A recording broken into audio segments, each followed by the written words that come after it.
Naghahanap ka ba ng authentic na Indian food sa Manila na para ka na ring dinala sa mismong India? Para sa 399, ito lahat ng mga kasama. Yung value for money talaga at hindi ka mapapahiyang i-recommend. Ito yung kahit walang sauce. Ang sarap-sarap.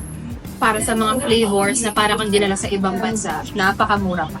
Super excited na nga ulit akong kumain dito, kaya naman ano pang inaantay natin guys? Huwag na natin patagalan, i-try na natin!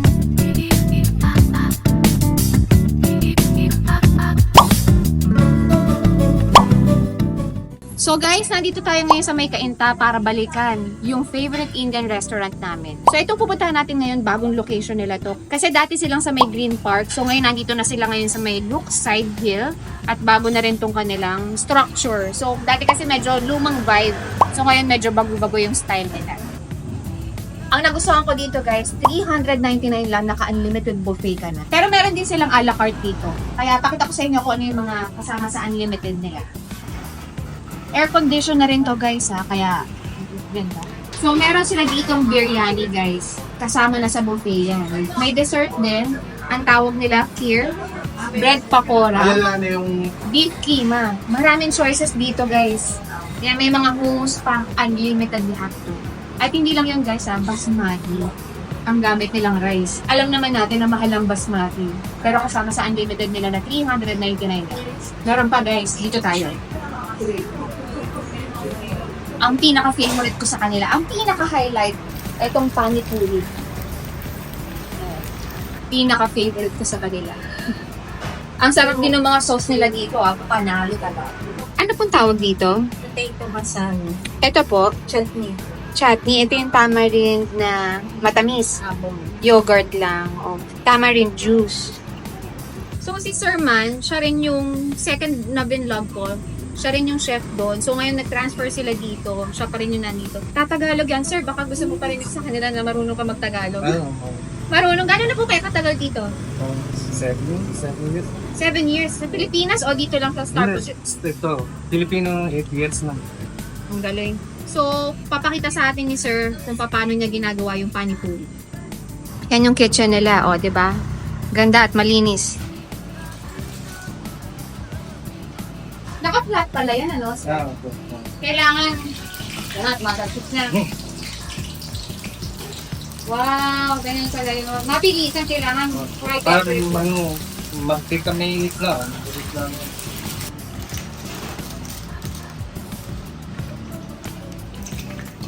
Wow, ang bilis, ano? Kailangan malakas yung apoy, no?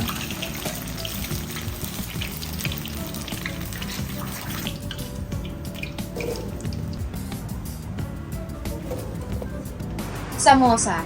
So, itong samosa nila, ang laman nito, potato lang. Meron pa silang samosa, beef and chicken, pero hindi kasama sa buffet. Wow! Show to paya. Wait! Yummy. Oh, let's go. So, ang setup ng buffet nila dito, kuha ka muna ng tray mo. So, dyan mo lalagay yung ulam, kanin, pati dessert, mga sauce, dyan mo ilalagay. So, yeah, may choices. Kung gusto mo beef, girly-girly ka, or white, nasa sa'yo. Kung anong trip mo, andyan yung mga baso, spoon and fork, self-service dito. Legit dito, guys, ha. Yung tipong pagpasok mo, amoy na amoy mo yung Indian food. Beef curry. Beef masala. Wow. Their chicken curry. Their buttered chicken. Mother paneer. Their dal makhni. Wow. Roti, ito puri. Kasamang drink. Ano po ito? May chai tea, tas orange juice. Kasama na siya. Si Carter muna. Siyempre rice na. Hindi lang basta rice. Mati yan eh. Kima, no? Favorite natin. Oh, Kaya, protein. Protein na. Ilang beses ba tayo na pabalik-balik na dito? Daming beses na, no? From Butter dun pa. chicken. Damn best na. Sir, pang apat. May hummus pa pala. Wala may hummus sa lahat. Pampawala ng Ang pawala ng patanggal ng umay. Yes, tama. Pampabago ng palit.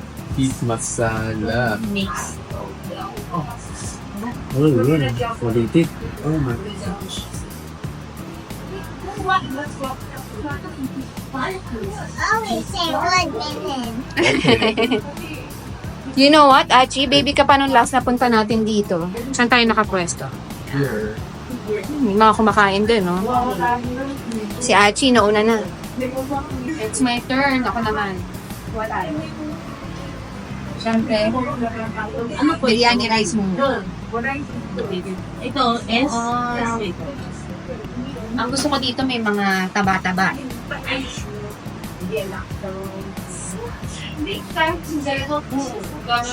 Time lang ako dito. Bag, kasi Dito naman, sa pinaka-favorite ko. My favorite part. Pani puri. Imagine niyo guys, magkano to pag in-order nyo? Magkano pag umorder kayo ng maramihan? Yan, para kasha. Para hindi na magulo, pagsamahin na natin sa isang bowl. Yan. Yan. Ito yung nagbibigay asin. Yan. Kuha tayong roti. Yan. Samosa. Yan. So, ayan yung mga menu nila. Pwede naman sa kanilang a la carte. So, pag dal makni, ano ibig sabihin yan? Lentil. Matar paneer. Green peas. Then, ito naman po, Chickpeas. ang chana masala. Hummus, Chickpeas din man, pero blended. beef keema, bread pakora. Ano po itong bread pakora? Taste the bread, tapos may fillings po siya ng potato. Itong kheer na po. Tama ba yung pronounce ko, kheer? Ako, dessert. Dessert. Para siyang white champura. White champorado. At in fairness guys mas marami yung seating capacity nila ngayon at mas malawak. Halata mo talagang bagong gawa lang at ang kinagandahan pa nito, meron pa silang chairs outside. Butasin. Yan, haluin na natin. Yan, sarap nito. Punuin lang natin.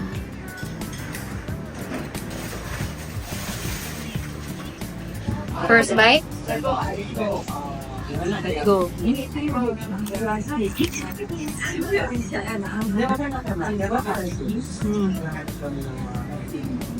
Ganun pa rin.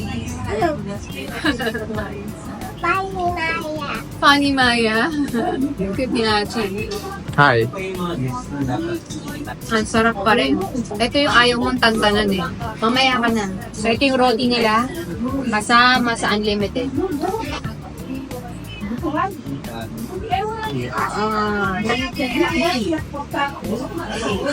So,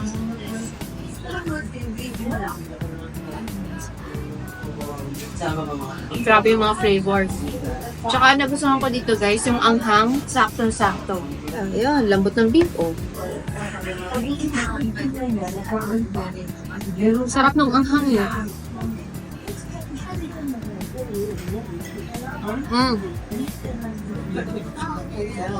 May taba pala yun. Sarap. Biyakin natin para makita nyo yung laman. Grabe guys, oh. Alam nyo ba, share ko lang every time kakain kami dito, nagte-take out kami ng maraming samosa. At kahit ilang araw na, masarap pa rin nila. O oven nyo lang. Yun.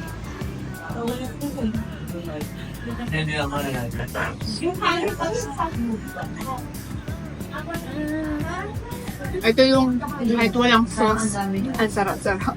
Basta kailangan nyo matry dito guys. Legit, authentic. Para ka nang dinala sa India. Para sa mga flavors na para kang dinala sa ibang bansa. Satisfied na yung dila mo na kinikrave mong Indian food. Napakamura pa. Malayo lang sa amin. Kaya tipong kailangan miss na miss namin pag dinayo namin. Tsaka yung pagkakagawa nila guys favorite niya ako siya. Flaky.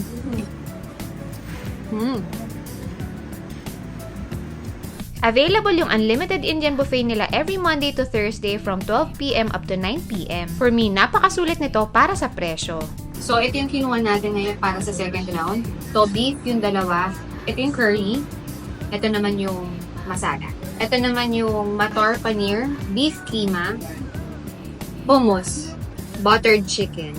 So, bago natin simulan yung round 2, sa mga hindi pa nakaka-subscribe, subscribe na kayo. And don't forget to like this video and share nyo na rin sa mga friends nyo na mahilig mag-food trip. Let's go! Yan, Matar Paneer. Ito walang anghang. Actually, may anghang. Pero alam mo yun, slowly umaanghang. Hindi siya yung nanggugulat. So, ano siya, yung lasa niya parang curry. May green peas pa yung beef keema nila. Yung beef keema nila dry, salty, may konting anghang. So, compared to other restaurant na nakainan ko, kagaya lang nung sa Mr. Kebab, yung beef keema nila doon, parang juicy. So, kasi ito Indian food, yung Mr. Kebab, na nabanggit ko sa inyong juicy. Yun yung way of cooking nila ng beef keema. Pero kasi sila Middle Eastern. So, ito, ganito yung beef keema ng mga Indians. Sabay na natin yung hummus dito.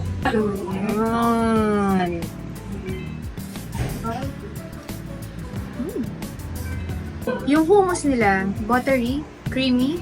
Ito yung kanilang butter chicken. Whoa, huwag na malaglag. Let's go.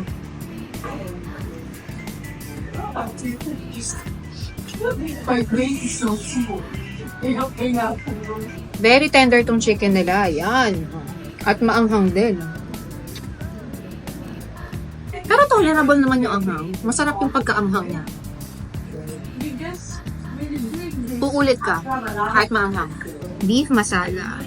Try natin yung difference nila ni curry. Masala. Ang lambot ng beef. Hindi mo kailangan kagatin. Naghihiwalay sa bibig. Ito, extreme na yung spicy niya. Pero kaya pa naman. Yung beef curry naman. Anghang.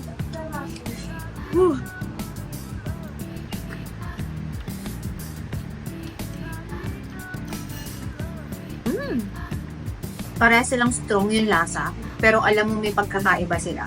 Mas light yung pagkaanghang nitong curry. Ito, extreme. Yung beef masala nila. Yung tipong pagpapawisan ka sa anghang. Pero masarap mind you. Okay guys, so e-enjoy na namin tong buffet namin. So sa mga mahihilig sa Indian food, comment down below. At kung yes, mahilig ka sa Indian food, sa mga pinakita namin dito, ano yung mas natakam kayo? Comment down below ulit. At saka kung may alam kayo na mga sulit na kainan na Indian restaurant, comment down below lang. Pupuntahan namin.